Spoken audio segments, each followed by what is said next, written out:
네, 뒷장 문제풀이 4개 하겠습니다. 후딱 하자. 네. 그 뒷장 4개 문제에 역학 2문제, 전기 하나, 보험 무형 하나 이렇게 나와 있고요. 여러분 제 말이 만약에 너무 느리다 싶으시면 1.5배속 해서 들으시고 그냥 보지만 마시고 반드시 이해하시고 여러분들이 직접 풀 수 있는 게 중요한 거니까 포기하지 말고 해봅시다. 다른 문제집 풀지 말고 제가 준 것만이라도 꼭 풀라고 말했습니다. 이상한 거 하지 마십시오. 기말고사에 한해서는. 자, 그러면은 2012년도 2번 요 뒷장의 첫 번째 문제 볼게요. 자, 그림가와 같이 수평면에 놓인 질량 1kg인 물체에 도르래와 줄을 이용하자 F를 작용했다. 자, 나는 요 F를 시간에 따른 F의 변화를 나타낸 것인데요. 중요한 거는 여러분이 무의식적으로 혹은 문제를 많이 풀다 보면 외워버리는 게 있어. 시간에 따른 속도 그래프에서 기울기는 가속도고 시간 힘 그래프에서 요거는 사실 큰 의미는 없어요. 근데 본능적으로 힘이 나왔네? 그럼 F는 MA를 자동으로 떠올리고 자연스럽게 F가 15N, 질량이 1kg, 가속도 15 아니야? 라고 계산해버리는 경우가 있는데 좋은 행동이지만 때로는 오류를 야기할 수도 있으니까 문제 한번 꼼꼼히 읽어보고 항상 푸시면 좋을 것 같아요. 왜냐하면 지금 가의 상황의 경우는 저 또한 헷갈릴 수도 있는데 저 또한 헷갈릴 때가 가끔 본능적으로 문제를 풀어버리는 경우가 있는데 잘 보시면 지금 C를 F로 당기고 있어요. C를 F로 당긴다는 건 요 힘이 장력이라는 의미거든요. 그럼 이 같은 실에 연결되어 있으니까 이 1kg짜리 물체에도 동일한 크기의 F, 즉 장력이 작용할 거란 말이야. 근데 물체는 어쨌든 위로 올라오겠죠? 내가 이렇게 당기니까. 물체는 당연히 위로 올라올 거고 위로 장력 F를 받을 겁니다. 근데 주의할 거는 이 물체에 무게가 있네? 1kg이 있네? 그럼 물체는 아래로 mg, 질량 1kg, 중력 가속도 10이니까 아래로 10N의 중력도 같이 받고 있다라는 것도 고려를 하셔야 돼요. 그래서 지금 여기 이 나그래프에 있는 힘은 물체 1kg짜리 물체에 작용하는 R자 힘이 아니란 소리고 순수하게 뭐만 준 거야 이 그래프는? F의 크기, 즉 물체에 작용하는 장력만 나타내준 겁니다. 그래서 가속도를 여기서 바로 구하시면 안 돼요. 자, 그러면 얘는 그냥 장력의 크기고 가속도, 물체의 실제 가속도를 구해보자. 그럼 첫 번째 스텝은 항상 자유물체도 그리라고 했어요. 자유물체도란 물체의 중심의 점을 찍고 반드시 물체에 점 찍으셔야 돼요. 물체 안에 찍으셔야 돼요. 그 다음에 물체에 작용하는 모든 힘을 표시하는 게 자유물체도라고 했었고 이걸 기반으로 식을 세우는 걸 우리가 운동방정식이라고 했어요. 운동방정식이 바로 F는 MA. F 좌변에는 R자 힘 쓰시고 모든 힘 쓰시고 우변에는 질량 곱하기 가속도 쓰라 그래서 요 R자임이 바로 요 자유물체도에서 표시한 힘이 됩니다. 자, 그럼 문제를 풀어보면 자유물체도 완벽히 그렸어. 운동방정식 세워볼게요. 자, 물체는 위로 움직이죠? 움직이는 방향의 부호를 내가 플러스로 잡으라 그랬어. 그러면 R자임 쓸게요. 장력 F 마이너스 아래로 mg 10N 작용하네 마이너스 10은 요거는 그냥 일반화된 식이지 요게 장력을 의미하는 거 아닙니다. 얘 그냥 일반화된 식이에요. 자, 좌변의 R자 힘, 우변의 MA인데 질량 1kg, 가속도 몰라. 그쵸? 요게 되는 겁니다.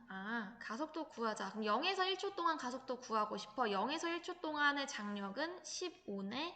그쵸? 15 빼기 10 하면 5죠? 그러면 그래프 다시 그려볼게요. 시간에 따른 물체의 가속도 그래프 그려보면 1, 2, 3, 4, 5 있으면 1초일 때 물체의 가속도는 5야. 좀 크게 할게요. 5야, 5. 자, 이렇게 되겠죠.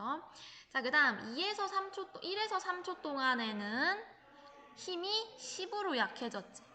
1에서 3초 동안은 F가 10이야. 가속도가 빵이야. 그쵸? 가속도가 빵이에요. 3초까지는. 자, 그 다음 3에서 5초까지의 힘이 5야. 그럼 여기 3에서 5초 동안에는 힘을 뭘 넣으면 돼요? 5를 넣으면 되죠. 5 빼기 10은 마이너스 5네. 가속도가 음수가 나온다. 아까도 했었죠. 가속도가 음수라는 건 무슨 의미라 그랬지? 속력, 운동 방향과 힘의 방향이 반대라서 속력이 감소할 거야 라는 소리입니다. 지금 가속도 그래프도 그려봤고 또 추가로 뭘 그려야 하냐 문제에서 속력을 물어봤기 때문에 시간에 따른 속도, 속력 그래프 그려볼게요. 1초, 2초, 3초, 4초, 5초. 자, 초기에는 물체가 어떤 상태야? 정지해 있는 상태야. 가만히 정지해 있는 상태. 여기 좀 더러우니까 지우고 할게요. 여러분 필기 해놓으시고 하다가 너무 빠르면 정지해놓고 필기하고 다시 영상 스타트 하세요. 자, 초기에는 정지해 있다. 물체 초기 속도 0이고 자, 가속도가 오래 그렇다는 거는 1초 동안 1초까지의 기울기, 그래프의 기울기가 5가 나와야 돼. 그러니까 0에서 1초 동안의 속도 예식을 쓰면 속도는 처음 속도 더하기 5, 가속도 5죠? 5t 이렇게 됩니다. 1초일 때 속도 5가 되겠지. 그쵸? 그러면 그래프를 쭉 이으면 이렇게 되겠죠? 1차함수다, 1차함수. 이렇게 예쁘게 그리시고 그 다음에 1에서 3초까지는 너무 좋아. 가속도가 0이야. 가속도가 0이라는 건 힘이 알짜힘이 0이야. 물체에 작용한 알짜힘 0. 다시 말해서 등속도, 처음 속도 그대로 운동해. 그러니까 1에서 3초 동안에는 속도가 5로 일정한 등속 직선 운동합니다. 알겠죠? 그래프 이렇게 그리시면 될 거고 그 다음에 3에서 5초 동안에는 가속도가 음수네. 가속도 음수라는 계속 말했지만 가속도 음수야. 운동 방향과 힘의 방향. 속력 방향과 힘의 방향 반대야. 속도가 감소하겠거니. 근데 이때의 기울기는 크기는 5라는 거죠. 속도가 감소하지만 기울기가 5야. 그러면 여기서의 속도식을 쓰면 나중 속도 y축에 대한 즉 함수죠. 펑션. 그러니까 우리가 fx는 뭐 x 제곱하면은 함수 이런 식으로 그리잖아요. 그러니까 y축에 있는 건 함수를 의미하는 거란 말이야. x제곱에 대한 함수. 이것도 마찬가지야. 속도에 대한 함수인데 초기 속도 5고 가속도가 5야. 근데 음수야. 이렇게 되겠죠. 그러면은 여기다가 3 넣고 5 넣는 거 아니고요. 1초, 0초, 1초, 2초 이렇게 생각하셔야 돼요. 알겠죠? 이것도 주의해야 된다. 여기다 숫자 3이라고 써있어도 여기다 3초 넣으면 절대 안 돼요. 정의역 값 제대로 확인하셔야 돼요. 자, 그러면 1초가 지나면 물체의 속도는 0이 돼 있을 거고 2초 뒤에는 물체의 속도가 어떻게 돼 있을까? V는 5-5t니까 2초 뒤에는 속도가 마이너스 5가 돼 있겠지. 그쵸? 그러니까 여기서 마이너스 5가 돼 있겠죠. 5초에는. 그럼 속도가 감소한다. 이렇게. 네, 그래프 좀 잘 그려보세요. 예쁘게. 이렇게. 아니야. 이거 아니야. 다시. 0을 지나고 그 다음에 이렇게. 그쵸? 마이너스 5. 이렇게. 자, 속도 그래프가 이렇게 됩니다. 이 문제는 그래프 그려서 풀면 빠르겠거니. 문제 생각하시고 문제 볼게요. 자, 2초일 때 가속도 0이죠. 맞고 3.5초일 때 여기죠. 여기. 자, 이 시간 속도 그래프에서 하나 알아둬야 될 거는 속도가 양수인 부분 있죠. 속도가 양수라는 건 운동하던 방향으로 간다 이 소리고 속도가 음수인 요 부분 있죠. 요 부분부터는 4초부터 5초까지는 방향이 반대로 움직이는 거야. 그래서 물체의 운동을 표현하면 물체가 위로 올라갔다가 정지했다가 다시 내려오는 이런 상황인 거죠. 도르래가. 속도가 음수라는 건 운동 방향이 바뀌었다라는 얘기입니다. 그래서 3.5초일 때는 아직 속도가 양수기 때문에 가던 방향, 즉 가던 방향은 뭐야? 윗방향이죠. 윗방향으로 운동할 거고 4.5초에서는 가던 방향과 반대로 속도가 음수니까 아래로 내려오는 게 되겠죠. 자, 5초일 때 속력은 10이 아니라 마이너스 5. 크기, 속력은 크기니까 그냥 5m/s가 되죠. 답은 1번이다. 그래프를 꼭 그려보시고 이 시간 속도 그래프에서 알아야 될 게 면적이 이동 거리였고 면적은 거리고 그래프의 기울기는 가속도고 또 오늘 추가로 알아낸 건 뭐예요? 속도가 음수라는 건 운동 방향이 바뀐다. 그래서 여기가 일종의 변곡점이라고 보시면 돼요. 운동 방향이 바뀌는 지점이다. 오케이? 힘든데? 지금 약간 힘든데. 네, 일단 풀이 하시고 스톱해놓고 정리하시고요. 자, 옆에 문제로 넘어가겠습니다. 자, 전기 문제예요. 네, 점전화 이렇게 있다. 자, 여기서 알아둬야 될 거 일단 쿨롱 법칙의 개념을 아셔야 돼요. 쿨롱 법칙의 개념. 전기력 쿨롱 법칙이죠. 전기력은 K(R)제곱분의 전하량의 곱 이랬다.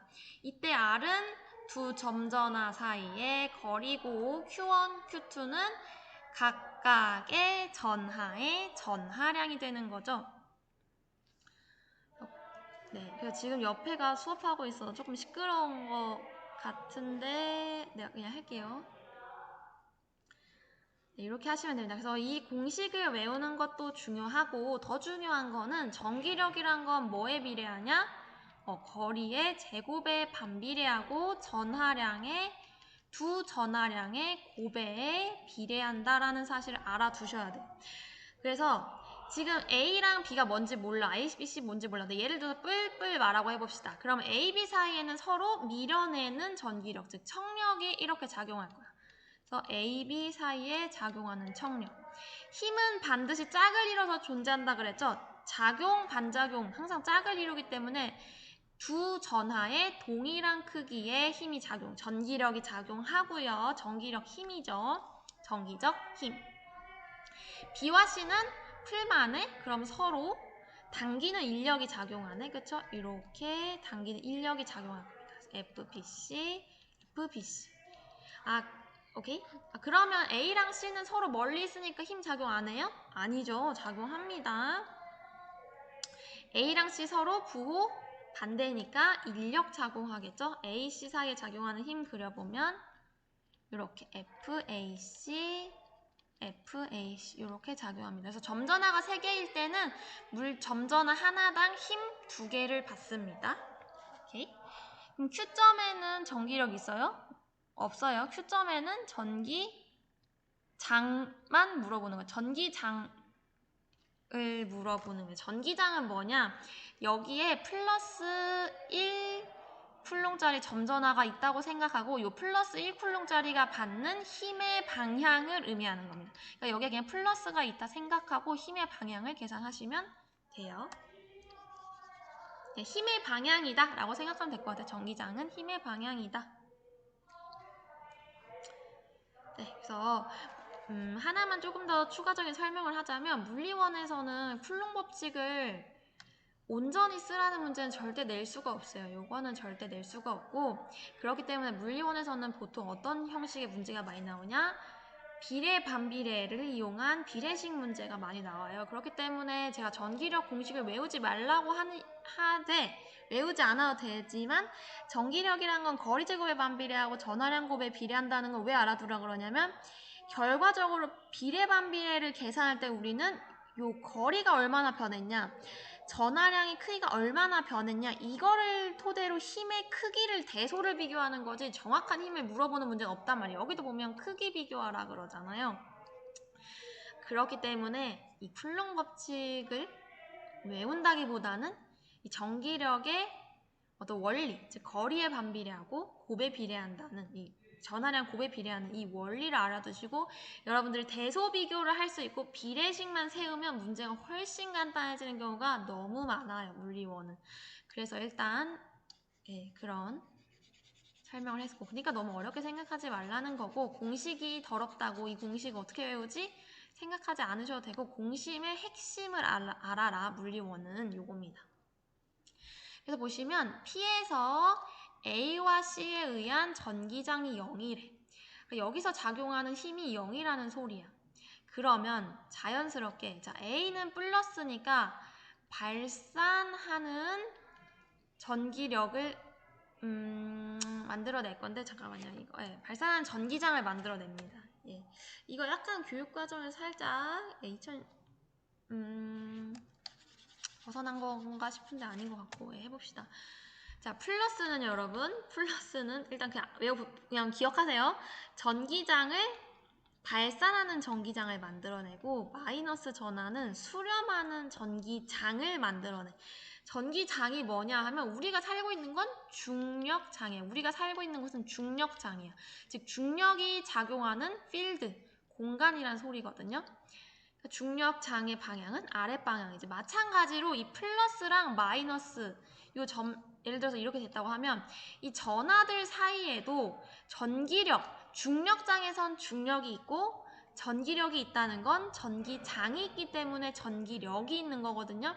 그래서 얘네 자체가 어떤 이런 기운을 퍼뜨려. 야, 나는 플러스 기운, 나는 마이너스 기운이야. 이렇게 기운을 퍼뜨리는데 그걸 우리가 전기장이라고 하는 거고, 플러스는 퍼뜨리는 전기장, 마이너스는 수렴하는 전기장을 만들어요. 그래서 이 문제의 팁은 바로 이 전기장의 방향인데 A와 C에 의한 전기장이 P에서 0이래. 그럼 예를 들어서 A가 플러스면 A는 발산하는 이렇게 전기장을 만들어낼 거야. 그쵸? 그 다음에 C는 모르지만 여기서 전기장이 0이라는 건 C가 마이너스여야지 C는 수렴하는 이렇게 전기장을 만들겠죠. 그쵸? 그래야지만 요 P점에서 들어오는 방향, C가 만드는 전기장과 A가 만드는 전기장, 화살표의 방향이 서로 상쇄돼서 이 P점에서의 전기장이 0이 되는 거야. 그래서 문제 푸실 때 이 소리는 전기장이 0이란 소리는 부전하에 부호가 반대거니라는 소리입니다. 그쵸? 화살표, 전기장의 화살표가 반대라는 건 요거 더하기 요거 하면 0이 되죠. 상쇄돼서. 우리가 물리 역학 문제 풀 때도 물체에 왼쪽으로 10N, 오른쪽으로 10N 있으면 여기에 작용한 알자 힘은 0이잖아요. 상쇄돼서. 그쵸? 그거랑 같은 거예요. 그래서 A와 C의 부호는 반대구나. 그쵸? A와 C의 부호는 반대구나라는 걸 알 수가 있고, 그 다음에 또 있어. Q에서 이번은 A와 B의 전기장이 0이래. 그러면 A와 B도 반대네. 그러면은 하나 찍어봅시다. 자, 제가 A를 플러스라고 할게요. 그럼 B는 마이너스여야 되고, 그쵸? A와 B는 반대여야 되고, A와 C도 반대여야 되네. C도 마이너스네. 그럼 자명하게 B와 C의 부호는 같을 수밖에 없구나라는 걸 알 수가 있고, 그 다음 추가적인 힌트 더 줬다. B와 C에 의한 전기장의 방향은 플러스 X방향이다. 여기서. 그쵸? 이 방향으로 전기장이 작용한대. 그러면은 둘 다 마이너스라는 건 들어오는 수렴하는 방향의 전기장이 있다는 건데 그게 아니라 플러스 X방향으로 발산하는 방향으로 전기장이 만들어지려면 B랑 C 플러스고 A가 마이너스겠거니 하는 거죠. 네. 근데 이게 전기장 개념이 나 안 배웠는데 잘 모르겠는데 하시면 이게 사실 2015년도 거랑 지금 교육과정이랑 조금 내용이 다를 수도 있는데 여러분들은 어쨌든 이 쿨롱 법칙 계산하는 거 위주로 좀 보십시오. 네, 다음 하겠습니다. 전하량의 크기는 C가 크냐 B가 크냐. 여기서부터 이제 쿨롱 법칙인데 여기서 전기장이 0이다 라는 거를 계산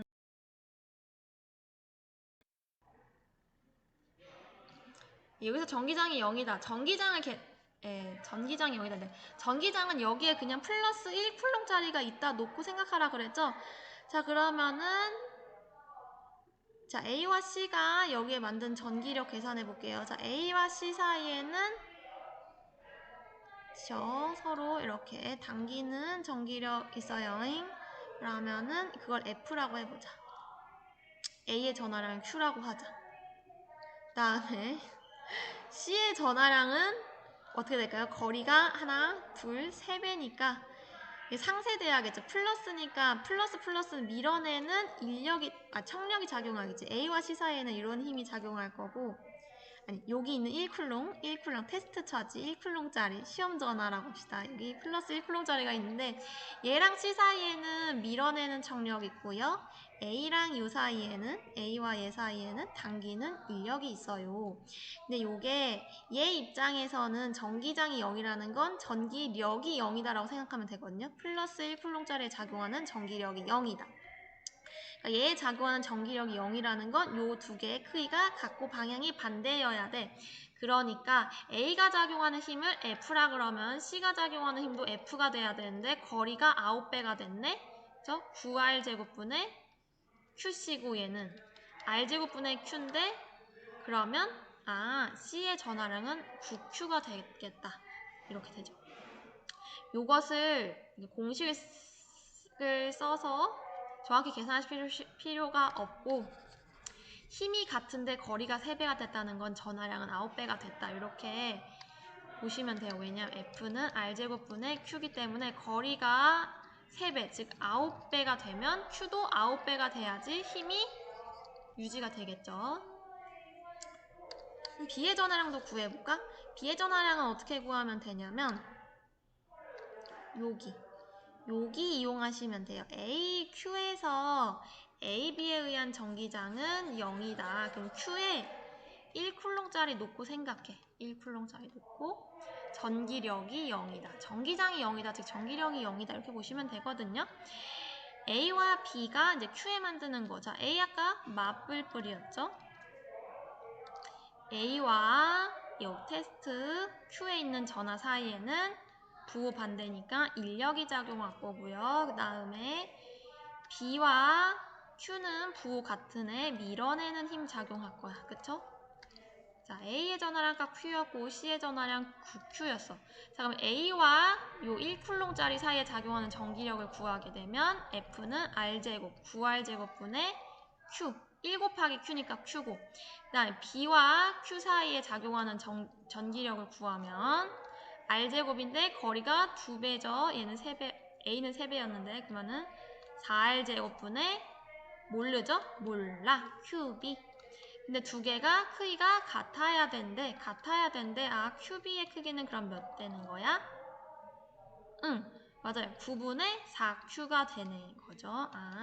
9분의 4Q구나. 부호도 다 알아냈네. 그럼 문제 풀자. 전하량은 C가 크죠. A는 양전하 아니고 음전하고요. P에서 ABC에 의한 전기장의 방향.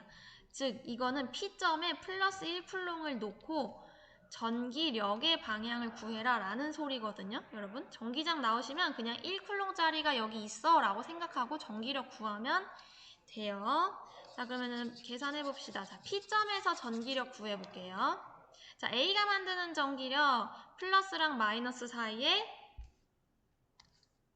당기는 힘이 있겠죠. 그럼 A가 만드는 P점에 만드는 전기력은 FA는 마이너스입니다. 그냥 크기가 중요합니다. 크기가 R제곱분의 Q, 그쵸? 자, B가 만드는 전기장의 크기, 전기력의 크기. 자, 얘랑 얘 사이에 풀풀이니까 서로 밀어내는 전기력 작용하겠죠. 이렇게. 그럼 B가 만드는 전기력은 4R제곱분의 9분의 4Q 이렇게 되겠죠. 다음 C가 여기 P에 만드는 전기력 구하면 FC는 거리 9R제곱분의 9Q 서로 밀어내는 거죠. 밀어내는 애들 두 놈이랑 청력 두 놈이랑 인력 한 놈이야. 그러니까 지금 P점에 플러스 1쿨롱을 놓고 계산을 한 거야. 전기장이라는 건 그 지점에 플러스 1쿨롱짜리를 놓고 전기력을 구해라 라는 소리거든요.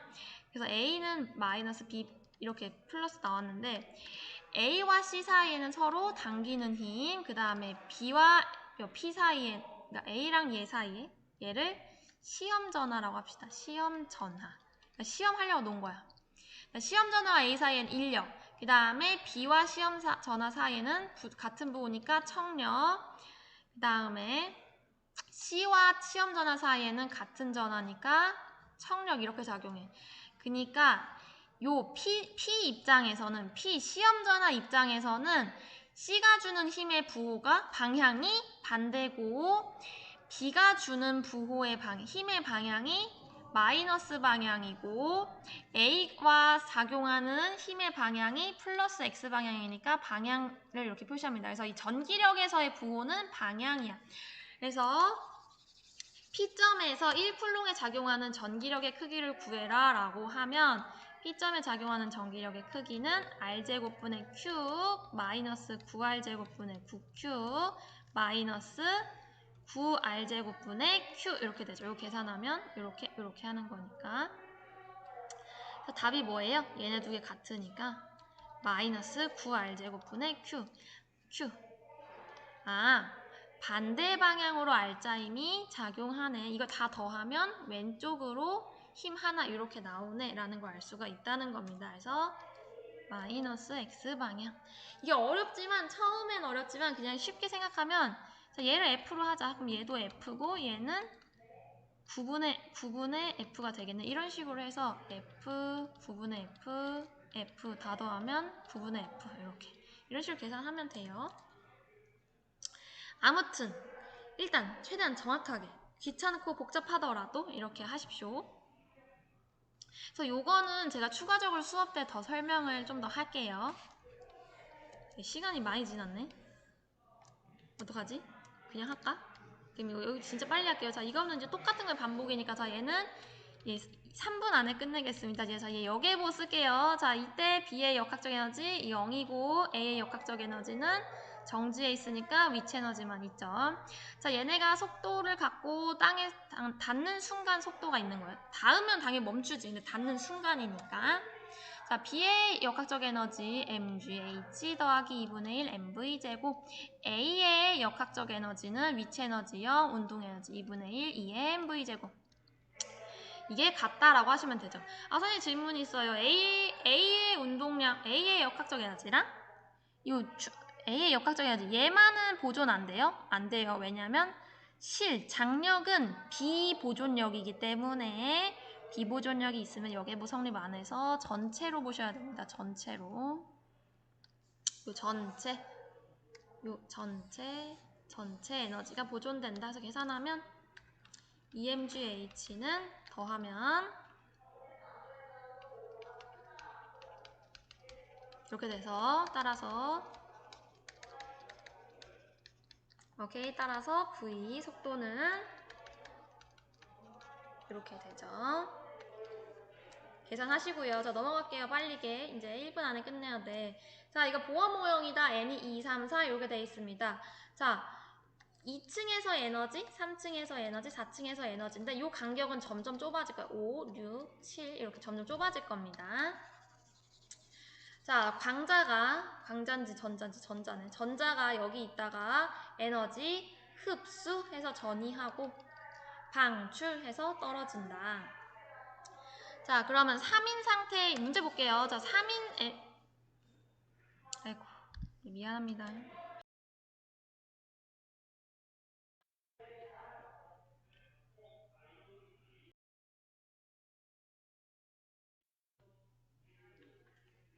네, 옆에 수업을 해서 조금 시끄러워서 미안합니다. 자, 얼른 할게요. 자, 3인 상태에 있는 전자가 자, FB 얘를 흡수하면 어떻게 되냐. 진짜 여러분 이거 너무 어렵게 생각하지 마시고요. 그냥 자, 우리가 빛의 에너지는 얘네가 전자가 흡수하는 에너지는 빛의 형태라고 그랬잖아요. 즉 광자를 흡수하는 건데 이 에너지는 두 가지로 쓸 수 있다. 그래서 E는 HF 또는 람다분의 HC 이렇게 쓸 수 있는데 자, 2층에서의 에너지를 우리가 HF2라고 해보자. 지금 진동수가 나왔으니까 3층에서 에너지를 HF3이라고 하고 4층에서 에너지를 HF4라고 해보자. 그러면 요 FA 있지? 2층에 있는 전자가 4층으로 갈 때 흡수한 FA라는 거는 뭐냐? 이 갭만큼의 2층과 4층의 갭만큼의 에너지를 흡수했어 라는 소리야. 이 차이만큼의 에너지 흡수했어 이 소리야. 그래서 FA에 해당하는 빛을 흡수했다는 거거든요. FA의 진동수를 갖고 있는 광자를 흡수해서 전자가 이렇게 전이한 거야, 4층으로. 그러면 이 FA를 이만큼의 에너지를 갖고 있는 광자의 에너지는 즉 2, 4 빼기 2, 요 갭만큼의 에너지를 갖고 있는 광자의 에너지 크기는 뭐냐? HFA가 되는 거죠.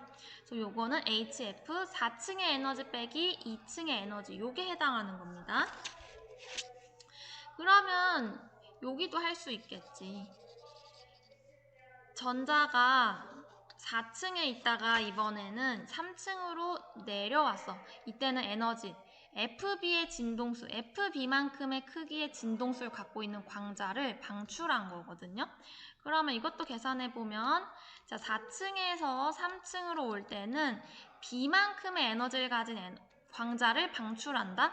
그 광자가 가진 에너지 이렇게 쓸 수가 있겠죠. 필기하시면서 보세요. 자, 그러면 됐다. 자, 3층에 있는, 기억 3층에 있는 전자는 FB를 흡수하면 어떻게 돼요? 그쵸? 요 갭만큼의 크기를 흡수하면 당연히 위로 올라가겠지. 그쵸? 그 다음, 니은, 요거 물어보는 거지. 4 빼기 2는? FA. 그쵸? FB분의 4 빼기 3은? 이거 문제 뭐야? 플랑크 상수네. 그쵸? 니은도 맞아. 여기 방금 구했죠? 디귿 3인 상태에 있는 전자가 FA-FB래. 지금 여기서 여기를 빼보자. HFA-FB를 하면 위에서 아래 거 빼면 되니까 24 빼기 22 빼기 4층의 에너지 빼기 3층의 에너지 하면 생략돼서 3층 에너지 빼기 2층 에너지. 이만큼을 의미하는 거네. FA-FB에 해당하는 광자가 갖는 에너지는. 그럼 맞네. 3층에 있는 애가 이 갭만큼 에너지 방출하면 2층으로 오죠. 3에서 이만큼의 에너지를 방출하면서 아래로 전이하는 거 맞죠? 답은 5번입니다. 네, 여기까지 좀 시간이 길었는데 1.5배속 해서 들으시고 필요 없는 거 스킵하시고요.